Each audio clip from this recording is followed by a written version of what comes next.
We made it to Willow. Almost. See, the thing is, Sweet. All right, thank you so much. the gates to Willow are, you know, right there, but we are right here. And my starter went out. Big Betty here. She's been pulling overtime. This is the first time I've ever loaded 2 cars into my trailer. I've never pulled with 2 cars before. Didn't even know we could make it fit, but we did. And she said no. She said, you know what? I got all the way here. I'm gonna stop. I actually thought it was just the battery going bad because it's progressively been getting harder and harder to start. And I thought it was because I have an old battery in there, but we think it's the starter. So I think, Chris, you did find AutoZone has one? Good news. AutoZone has a starter? AutoZone has a starter. Yes, which is crazy because we're kind of in the middle of nowhere right now, and the fact that a place 10 minutes away has the starter that we need is pretty amazing. But we're already getting here a little bit on the later side. It's past noon and the track closes at 5. So we're gonna ditch the truck and trailer here, unload cars, and I just have to get some fuel. Adam's gonna be running Horse Thief today. I'm gonna be at Balcony the whole day. He might start off there, but just to not waste any more time, we're going to unload and see if we can get out to the track while we wait on the starter, and hopefully that's it. Not the best start, but today's gonna be a chill day anyway, so just kind of rolling with it.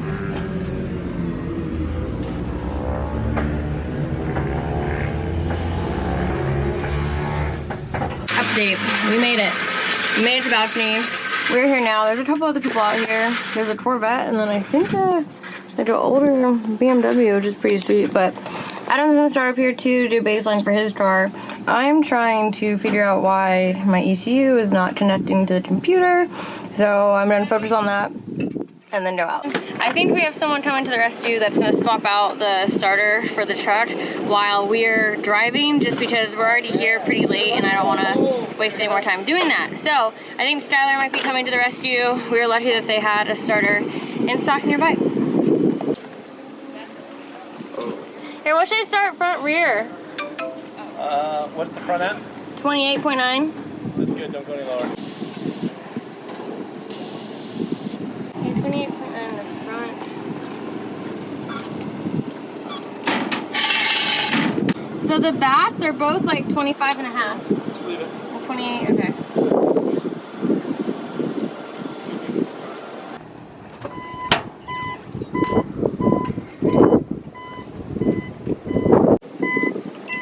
Alright, let's see how she feels.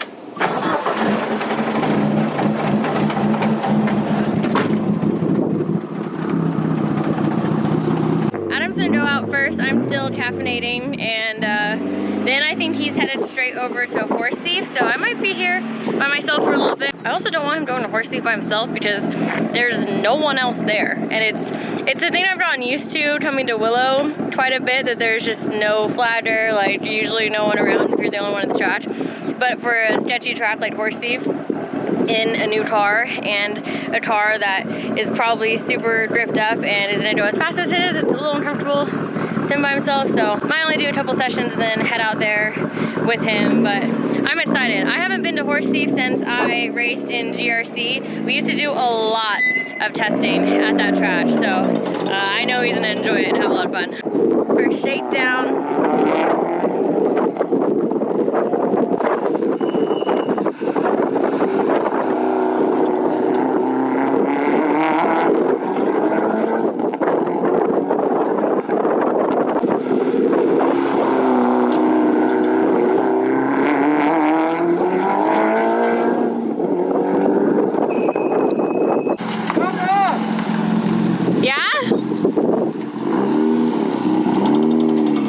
Happy. That's good. That's good. Initial thoughts? The car is much more oversteery than mine. I believe this is a stock RS diff.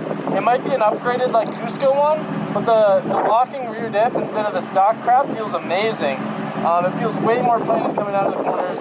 Decent amount of grip, a little bit less I think than the RX7s. A little understeery, but the biggest thing I'm gonna have to get used to, this car takes a little bit longer to get into the power band, so I have to anticipate the lag way earlier. But this thing's rocking. It's sick.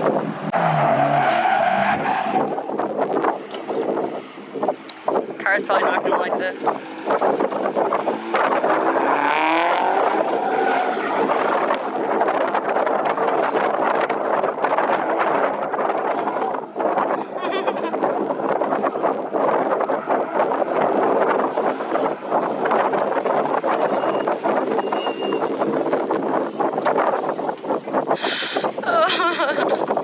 That's my first time ever drifting an Evo. See, there you go. That's what you do at the balcony. It's why you start here. You what? I need this diff. For the other car? Did you tell I was drifting? Yeah. Sick. Just play around. I'll zoom like in and out and try to do some different clips. What was supposed to be let's shake down the Evo before Horse Thief has now turned into let's drift the Evo and see what happens.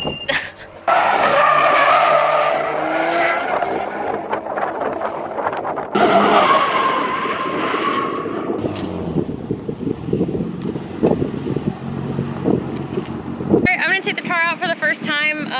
I haven't driven this car too much, but with all the changes Adam made for the better, like I'm guessing this car is gonna feel brand new. So I'm really excited to feel it out and maybe drive that car properly for the first time today. Just wanna do a quick shakedown, make sure temps are good and nothing feels loose or off and come back in, but I'm excited. Oh, look who it is. Look who showed up. Miss Amelia is here today. I do think I went a little overboard with raising the front end of her car. So when we get back to the shop, maybe I'll lower it back down a bit, because that is, that's some Ebisu fitment right there. Fingers crossed we just did the first shakedown successfully. So I feel like this is very risky. I'm trying out this new magnet that is like kind of attached to the roll cage. I don't know. This might work. It also might be really bumpy. Hang on. Let's see if I can tighten it. So yeah, I don't know how good this footage is gonna be, but just working with what I got right now.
You poor thing. Oh, yeah, I know, right? Well, there we go. That was the first shakedown. This sucks. Are you gonna drive it with the smashed windshield? I mean, yeah, I'm all the way out here. All right. I'm not gonna not drive it, but it sucks. There's already a giant crack going all the way through it. Okay, so it's not like it was a pristine windshield. No, there was a crack through the middle, but this just sucks. This is the world's heaviest hood, by the way. It's the world's heaviest hood, and I mean, it's kind of my fault because we've been kind of doing buyers like zip ties to hold it down, and this is what happens, I guess, when you're rushing. But at least I can get rid of this hood. I do have a carbon fiber one that I've been delaying picking up. I'm in West Palm Beach. Well, this is just us being lazy.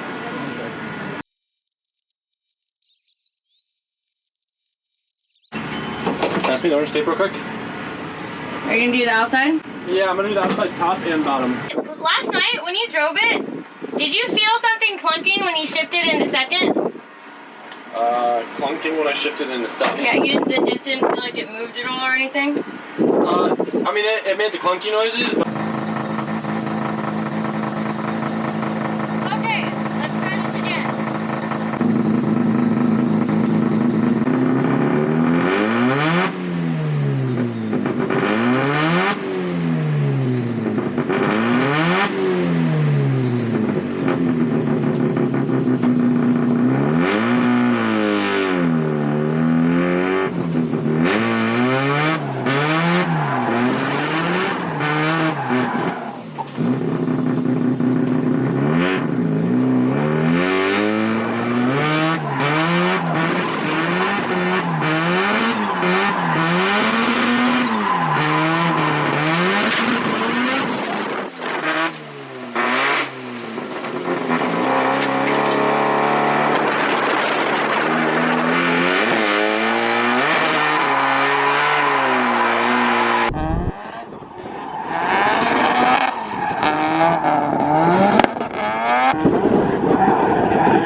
It's really bad. It's when you're changing gears. Are we gonna do more all-wheel drive drifting now? Yeah, we'll try.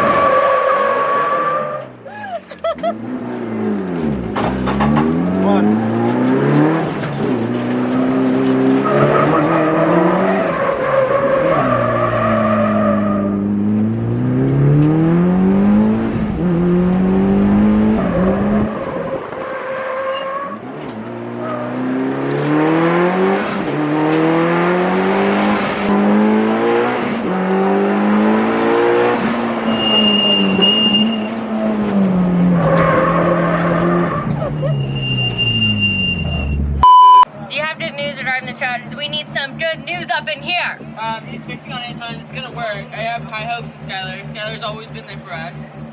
True. He's not wrong. So hopefully the starter for the truck is getting situated so then I can at least drive the truck up here, have the trailer. This is one of the first times we actually fully packed the truck with all the things, the chairs, the grill, the cooler, trying to have a good time.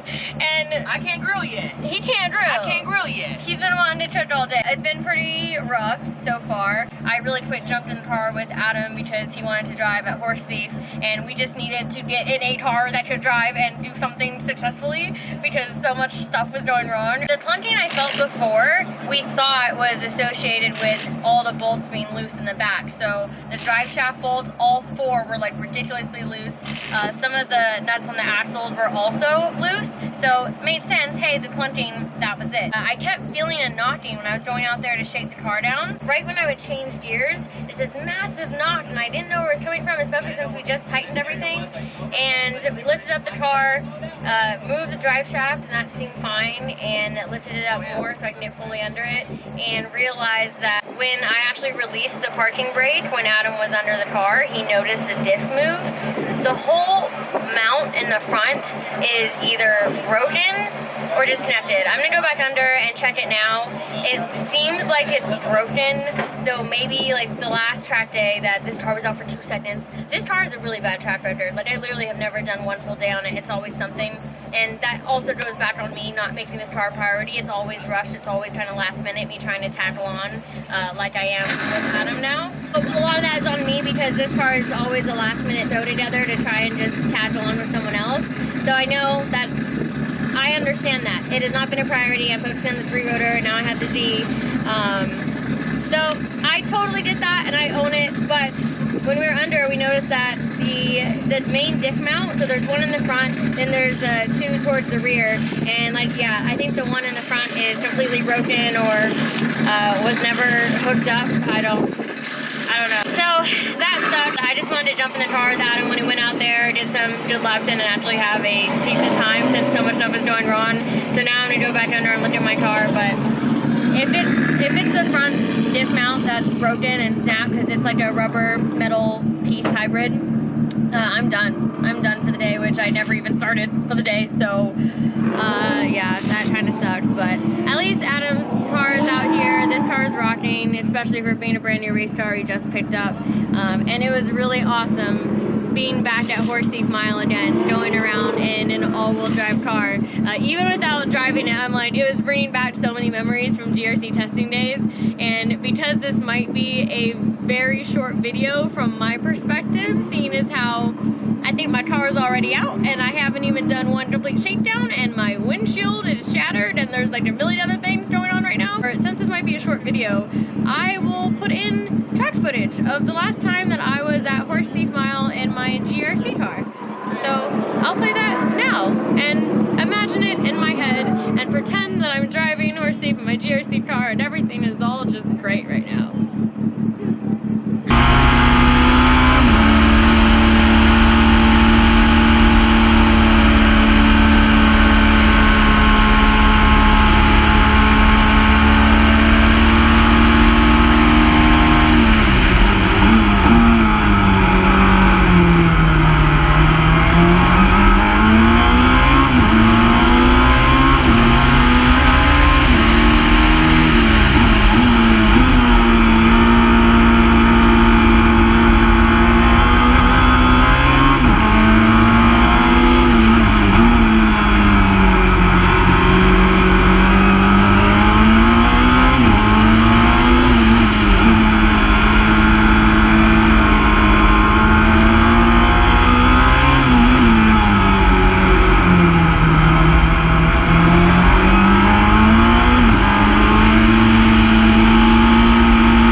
That's what I thought it was. No, it's definitely left side. It's better there. Yeah. That's carrying good speed into there.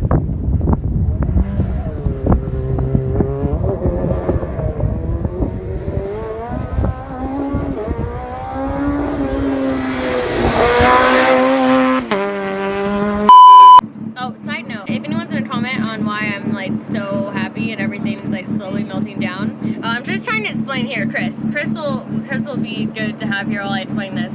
If anyone comments why I'm still like trying to smile and like not have a complete meltdown, which I feel really bad for Adam because he's getting really stressed out, which is totally acceptable. But no, he should be. Any normal person that, okay, we left late, all right? We get on the road late. We finished loading the trailer last night at 4 a.m. Already kind of stressful, right? We know I'm getting to the track at like 1, which is to me stressful. I like to be at the track early and have a whole day. Yep. We get to the track, we sign in, and then the truck and trailer can't move, can't go through the gate. Like, we're almost there, but then we can't go through because the starter takes a crap. And then we go to fuel up, and the cap on my tank just kind of stuck, so we're messing with it and a little frustrated for 5 minutes. We do though, we got it, and then, you know, we head up here, and I go out for 1 second, oh, he wasn't here, I go out for 1 second, my windshield flies up, everything's shattered, which not as depressed as I probably normally would have been. There was already a massive crack in the windshield. That happens. Then I come in and I realize that a diff mount is broken. I haven't even shaken down the car yet, and Adam is, anyway, what I'm getting at, why I have Chris here, is because we know the stress life, and that's why it might be weird that I'm smiling and I like can get through it, because one, I halfway know it's kind of my fault because I never pay attention to that car, and I've admitted it's not a priority. But two, we have been through some stuff. With that car especially? No, not this, like with the other one. Well, all of them. Every time, the few times we've tried to take this car to the track, it's the same thing. Something happens in the first shakedown, and it's, yeah, I still, like I said, haven't fully gone through the car since I acquired it, and it was just built really bad, and it's a work in progress. But it's just funny how it is not normal to have this type of attitude, but because we went through SEMA together, and like SEMA was stuff like this, but trying to build a car last minute, we were changing teams, it was so much pressure, and it was me and him always towing a car, pushing a car at 3 a.m. We aged 4 years. Yeah, we aged a lot. So anyway, that's why if I'm weirdly like okay, and everyone else seems stressed, they should be stressed, and we're weird. We've been through it already. Yeah. Look, this just in, some good news. We have Big Betty back and running again. It was the starter. So, you know, she was being a little difficult, but Skylar got her all sorted out. Skylar has come to save the day many times, so thank you, Skylar, once again. He took care of that while we were up here in this craziness that we're dealing today. But that is awesome. So I got the trailer and everything up to the balcony. I think Adam went out with one of his friends back to Horse Thief, but yeah. That is one problem down, one problem solved. She really is a good truck when she's not trying to be all finicky with her starter. I'm gonna go take a look under the car, see if I can confirm that the front diff mount actually did break. So there's a part that's on the diff and there's another part that connects to the actual subframe. So I'm thinking the part that actually connects to the subframe snapped and just went out. At least someone's having fun. So where it connects to the subframe is on this side. Oh my god, hold up. Right now I'm just trying to feel, because where it actually connects to the subframe is on the other side there. There should be a place for 2 nuts to go. Let's see where the best, oh, here we go. Oh my gosh. Bro, there's just no nuts on there. So they either came off, there's just no nuts on there. I think they came off. Oh my gosh.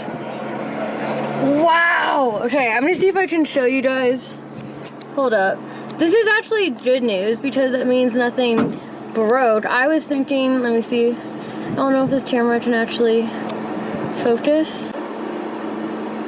Back there, you can see where a nut should go. There's 2 points right there that the diff mount connects to the subframe, and there's no nuts on either of those. So that is our problem. So that's good, because I thought that piece actually broke because it's metal. It looks like maybe the nuts just came off or were never put on there in the first place. Yeah, I'm gonna go see if I can find any of that. Honestly, with how late it is, that is unlikely that I'll be able to, but yeah, I'm gonna scout around here, see if I can find anything. So, I guess on the bright side, it's not broken, and that means I'd have to drop everything and replace it, but that's just annoying. So, oh well. So I'm not gonna be able to get any nuts on there and tighten them without at least tilting the subframe, which, like I said, with less than an hour, there's seriously no point. I'm not gonna start working on it to finish it by the time the track is closed. Adam thinks will be okay if I go out there and I'm just not clutch kicking aggressively, but rotary, and you kind of have to clutch kick it a lot if you really want to be on it and send in it, but he's gonna go out there and try, so if he can do it, I'm gonna do it too.